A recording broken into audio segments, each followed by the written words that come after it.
Hello, everyone. My name is Tim B. Green, and this is Crush It Club, episode 30, Whose Responsibility and Fault?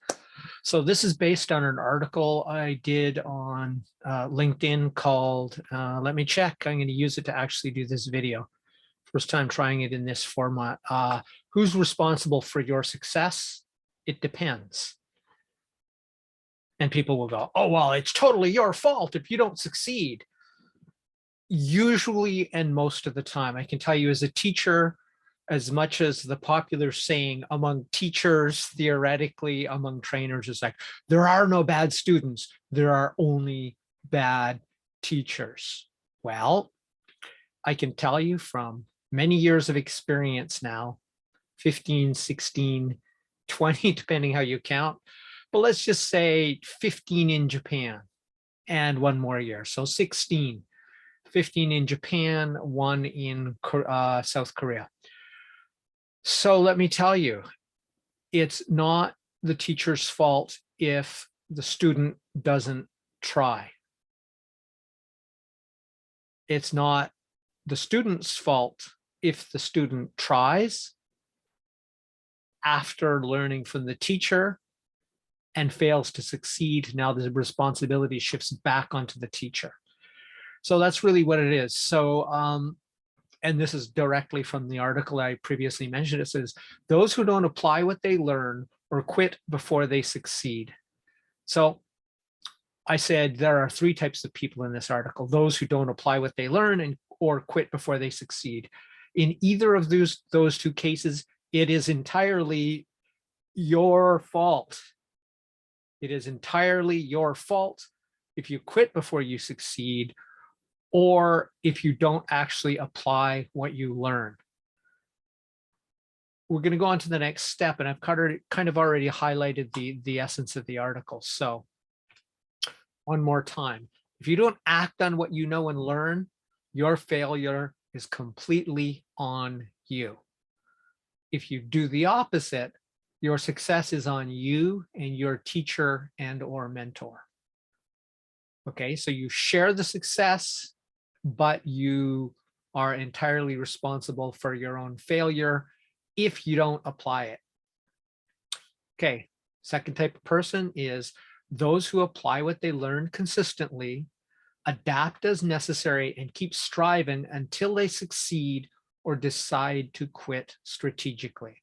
So what this means is there is a certain point, if you do something for 10 years, like I did with my product development, and it still hasn't worked, so I decided, in a sense, to quit strategically. That was, the system I have in front of me is not working. So I went to the mentors who I paid a great deal of money over 8 years. And they were like, no, Tim, just go watch the videos, do what they say. It's like, I've already done all that. Now, sometime later, I decided what I'd do is I realized over time the many holes their system had. And I'm not saying I'm better. I'm saying identified something that they did not. I am also a teacher, so I know what I'm talking about. I spent my life studying, learning, and teaching, not to become a teacher, but for my own purposes only. And that's what led to my neurocognitive designs. So then I approached them and said, well, why don't we partner? I know how to make it so your student success and therefore you will be even better. And they're like, no, we're good. We're good. Now it's just back the other way. That is, if you've done all that you've done, you've put in all the effort, you've asked the questions, you've sought help from your teacher or mentor, and if it didn't work, it is now entirely your teacher or mentor's fault if you do not succeed. That is, they are the teacher, they are the expert. So what happened in this one personal case of mine, and this isn't to whine, this is to illustrate an important point in the self-development, self-help space. They often say, take radical responsibility, which is true. But if you've actually done the homework, if you've actually literally spent years at 40 plus hours a week doing it and it's not working, kind of indicates that there's some problems with the system or the way it's taught. So after reflecting and thinking about it and reading their books and using literally their own words, I found that their own actual success at product licensing was less than 1%. They claim, and I won't give you that specific number because in spite of the fact that I don't have any respect for them anymore, they asked me not to share the percentage. Let's just say it's more than 1%, which of course, like I said, is more than their actual success rate documented. And less than you would ever want to take up the course for. That is, when the person selling the system gives what they probably consider a boastful and successful success rate and says, please don't tell anyone. I'm happy to not tell anyone because you can imagine how fucking low it is. If your kid got that grade in school, they would repeat that grade forever. So to me, that's an opportunity for the teacher, then the mentor, to radically improve the system, to take responsibility or give a full refund or other things like that. Most companies and people won't, but they should, because research shows that, for example, my current mentor, my current teacher, gave me full responsibility, or gave themselves full responsibility. I said, okay, I've been here before. I've been burned before. What are you going to do if, assuming I have done my homework and put in all my steps, followed your instructions, and it still doesn't work? And they came up with a way that I was very happy with. I'm not going to tell you the details because I don't know if that's a unique deal because I'm a hard bargainer or not. But here's what I'm saying to you. Take so much responsibility for the effectiveness of your product, especially if it's an information product where results are the thing, that you either go to results-based pricing or you go, look, you have my instruction for a year, after which I'll give you a full refund, or continue to teach you. And the vast, vast, vast majority of people, regardless of whether they were satisfied with your product, will never ask for the refund.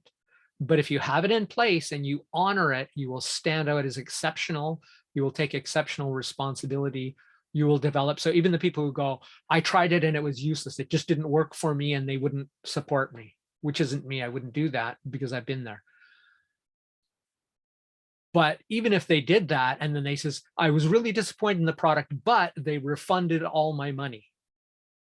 Quite literally, they have now become an evangelist, even if they hate your guts, because unless they're willing to lie and you're willing to honor you must be willing to honor and follow up frictionless and immediateless unconditional guarantee. The vast, vast, vast majority of people will never ask for that refund, no matter how satisfied they are. So by doing that, you pretty much guarantee that people will buy your product. So, and then the last type of person is those who go it mostly on their own, teach themselves, studying, finding teachers, mentors, pivoting, learning by their own successes and mistakes. That is the long, hard road. It's doable, but I've spent 2 years going it on my own with my social media stuff, or more particularly the internet technical side of it, which I don't know, and it hasn't worked. I know more than most people who are self-proclaimed social media experts, but I have found some who knew it much better than me, and in particular the digital side, the autoresponder side. So I got a mentor, and that is the faster way. But when you go to ask for, if you're going to pay for a program, a high-touch program, it should be a year long. And before you pay 1 red cent, I would encourage you to say, what if I apply everything you teach me in the way you said to do it and it still doesn't work? What are you going to do? And if they aren't willing to give you a full money back guarantee or be willing to continue to teach you until you succeed, don't buy the product. That's it for Crush It Club episode 30.